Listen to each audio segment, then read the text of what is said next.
ज्योतिरादित्य सिंधिया ने खरगे के ट्वीट पर निशाना साधा तो कांग्रेस भड़क उठी। केंद्रीय मंत्री ज्योतिरादित्य सिंधिया ने इतिहास के कुछ सालों की बात करते हुए कांग्रेस पर हमला बोला तो अब कांग्रेस इस पर पलटवार करते हुए सिंधिया से साल 2020 के तख्ता पलट की कहानी पूछ रही है।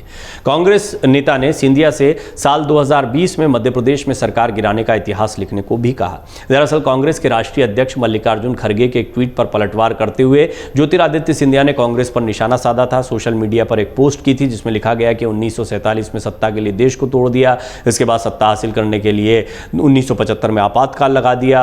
इतना ही नहीं, साल 2022 का उल्लेख करते हुए लिखा कि तुष्टीकरण से ओतप्रोत भारत जोड़ो यात्रा निकाली गई। आखिर में केंद्रीय मंत्री ज्योतिरादित्य सिंधिया ने सत्ता हासिल करने और भ्रष्टाचारियों को बचाने के लिए इंडिया जोड़ो गठबंधन की बात लिखी।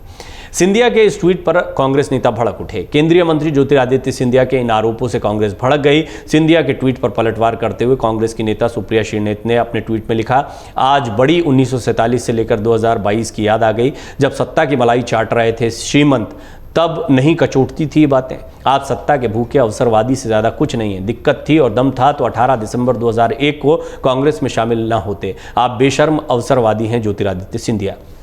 वहीं अलका लांबा ने अपने ट्वीट में लिखा, आपके बाप दादाओं ने अपना राजपाट बचाने के लिए क्या गद्दारी की होगी जो सत्ता में बने रहने के लिए आप कर रहे हैं। आपने तो सभी को पीछे छोड़ दिया। आपका और गद्दार संघियों का डीएनए एक ही लगता है, अंग्रेजों की गुलामी और देश से गद्दारी। ये सारे कड़े शब्दों का इस्तेमाल फिर इस पर होने लगा कांग्रेस की तरफ से। और शुरुआत जो है वो खरगे के ट्वीट पर, खरगे ने मेंशन नहीं किया था सिंधिया को, लेकिन सिंधिया क्योंकि बीजेपी के अब बड़े नेता हैं, केंद्रीय मंत्री हैं, तो उनको लगा कि उन्हें इस पर ट्वीट करना चाहिए और उन्होंने इसको काफ़ी सारी बातें ऐसी लिखी जो कांग्रेस के नेताओं को चुप सकती थी। अब आप देखिए कि कांग्रेस की तरफ से और कड़े शब्दों का इस्तेमाल हो रहा है। पीएल पूनिया ने अपने ट्वीट में लिखा, जननायक श्री राहुल गांधी जी एकदम ठीक कहते हैं। लड़ाई देश की आवाज़ को बचाने के लिए मोहब्बत की दुकान खोलने की है, वरना नफरत के जहर का हाल तो देखो। जिस व्यक्ति के आंगन में कभी मोहब्बत के फूल खिलते थे, आज उसके दिल में नफरत के शूल खड़े हो रहे हैं।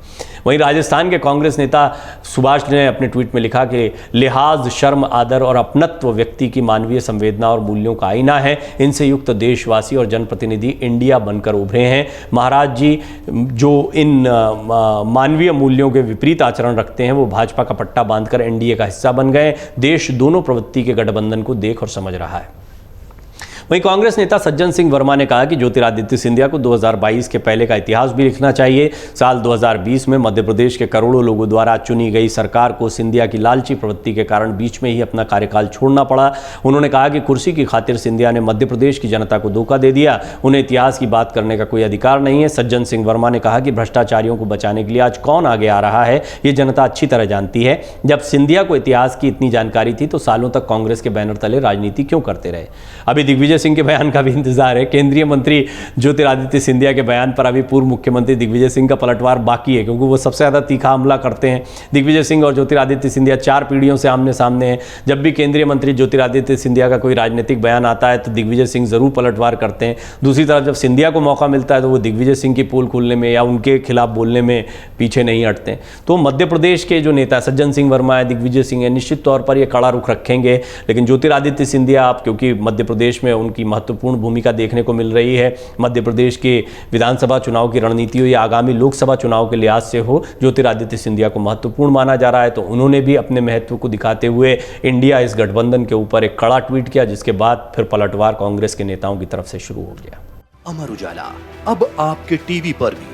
अपने स्मार्ट टीवी पर यूट्यूब पर सर्च करें अमर उजाला, चैनल सब्सक्राइब करें और देखें ताजा खबरें, वो भी HD क्वालिटी में। और हाँ, बेल आइकन दबाना ना भूलें ताकि हर खबर हो आपके घर। अमर उजाला, निष्पक्ष, निर्भीक, निरंतर।